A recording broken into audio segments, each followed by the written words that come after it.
বদলে গেছে বাংলাদেশের রাজনৈতিক প্রেক্ষাপট, পাল্টে গেছে সমীকরণ, নতুন পথে হাঁটছে দেশ।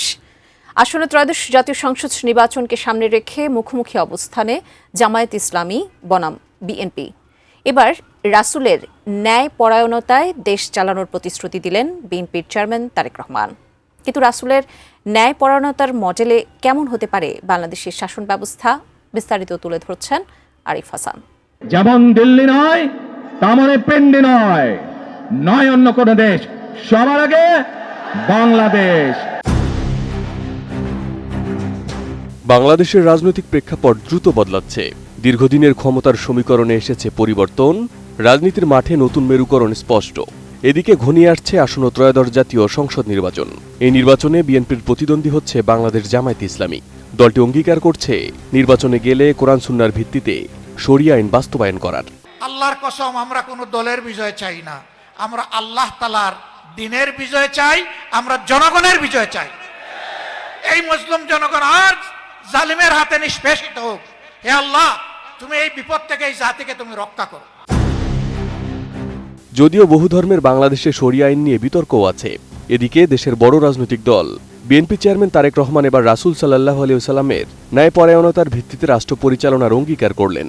বিএনপি সরকার গঠিত হলে আমরা নবী করিম সাল্লাল্লাহু আলাইহি ওয়াসাল্লামের ন্যায়পরায়ণতার ভিত্তিতে ইনশাআল্লাহ দেশকে পরিচালনা করব। ফিনিশ আপনার ঘরবাড়ি ও আঙ্গিনা সকল কীটপতঙ্গ ধ্বংস করে।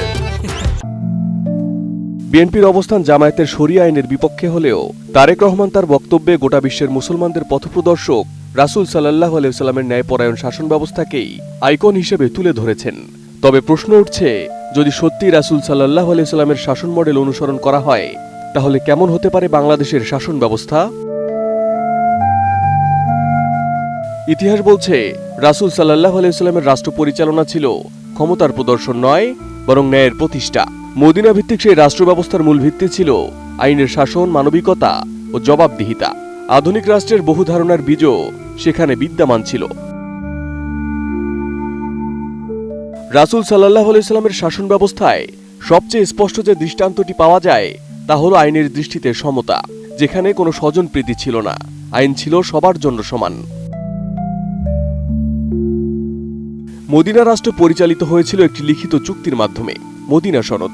মুসলিম, ইহুদি ও অন্যান্য সম্প্রদায়ের ধর্মীয় স্বাধীনতা, জানমালের নিরাপত্তা এবং ন্যায় বিচারের নিশ্চয়তা সেখানে স্পষ্টভাবে উল্লেখ ছিল। বাংলাদেশের মতো বহুধর্মীয় সমাজে এই মডেল সংখ্যালঘু অধিকার ও সামাজিক সহাবস্থানের একটি কার্যকর দৃষ্টান্ত হতে পারে। রাষ্ট্রপ্রধান হয়েও রাসূল সাল্লাল্লাহু আলাইহি ওয়াসাল্লাম ছিলেন সাধারণ মানুষের মতো জীবনযাপনকারী। রাষ্ট্রীয় সম্পদকে ব্যক্তিগত স্বার্থে ব্যবহারের নজির পাওয়া যায় না তার শাসনে। কোনো অভিযোগ উঠলে তিনি নিজেকেও বিচারের মুখোমুখি হতে প্রস্তুত ছিলেন। এই দৃষ্টান্ত বর্তমান রাজনৈতিক সংস্কৃতিতে শাসকের জবাবদিহিতার প্রশ্নকে নতুনভাবে সামনে আনে। রাসূল সাল্লাল্লাহু আলাইহি ওয়াসাল্লাম রাষ্ট্র পরিচালনায় সাহাবীদের সঙ্গে পরামর্শ করতেন। বদর যুদ্ধের আগে নিজের সিদ্ধান্ত পরিবর্তন করে সাহাবীর পরামর্শ গ্রহণ তার বড় উদাহরণ। এতে প্রমাণ হয় শাসন ব্যবস্থা ছিল অংশগ্রহণমূলক। বাংলাদেশের রাজনীতিতে যদি এই পরামর্শ ভিত্তিক নীতি কার্যকর হয়, তবে সিদ্ধান্ত গ্রহণ প্রক্রিয়ায় স্বচ্ছতা বাড়তে পারে। রাসূল সাল্লাল্লাহু আলাইহি ওয়াসাল্লাম স্পষ্ট করে বলেছেন, কোনো অমুসলিম নাগরিকের ওপর জুলুম হলে তিনি নিজেই তার বিরুদ্ধে দাঁড়াবেন। নারী, এতিম, দাস ও শ্রমজীবী মানুষের অধিকার রক্ষায় তার অবস্থান ছিল দৃঢ়। বর্তমান প্রেক্ষাপটে মানবাধিকার ও সামাজিক নিরাপত্তা নিশ্চিত করতে এই নীতির গুরুত্ব অপরিসীম। রাষ্ট্রীয় কর্মচারীদের উপহার গ্রহণ নিষিদ্ধ করে রাসূল সাল্লাল্লাহু আলাইহি ওয়াসাল্লাম প্রশাসনের স্বচ্ছতা নিশ্চিত করেছিলেন। দায়িত্বের কারণে পাওয়া কোনো সুবিধা ব্যক্তিগত সম্পদ হিসেবে গ্রহণ করা নিষিদ্ধ ছিল। বাংলাদেশের দীর্ঘদিনের দুর্নীতি বিরোধী আলোচনায় এটি একটি শক্তিশালী নৈতিক মডেল হতে পারে, যদি সত্যি এমন রাষ্ট্র ব্যবস্থা চালু হয়। সব মিলিয়ে রাসূল সাল্লাল্লাহু আলাইহি ওয়াসাল্লামের শাসন ব্যবস্থা ছিল ন্যায়, মানবিকতা ও জবাবদিহিতার এক সমন্বিত রূপ। বিএনপি যদি সত্যিকারের অর্থে এই মডেল অনুসরণ করে, তবে দেশের রাজনীতির গতিপথে উল্লেখযোগ্য পরিবর্তন আসতে পারে। ধর্ম, বর্ণ নির্বিশেষে সবার মধ্যে সমতা ও ন্যায়বোধ প্রতিষ্ঠার সুযোগ তৈরি হবে। কিন্তু এই অঙ্গীকার কতটা বাস্তবে রূপ নেয়, সেটাই এখন দেখার অপেক্ষা। আর তা পুরোটাই নির্ভর করছে আসন্ন ত্রয়োদশ জাতীয় সংসদ নির্বাচনের ওপর। দেশের রাজনীতির দৃষ্টি এখন সেই নির্বাচনের দিকেই। Arif Hasan, ATN news.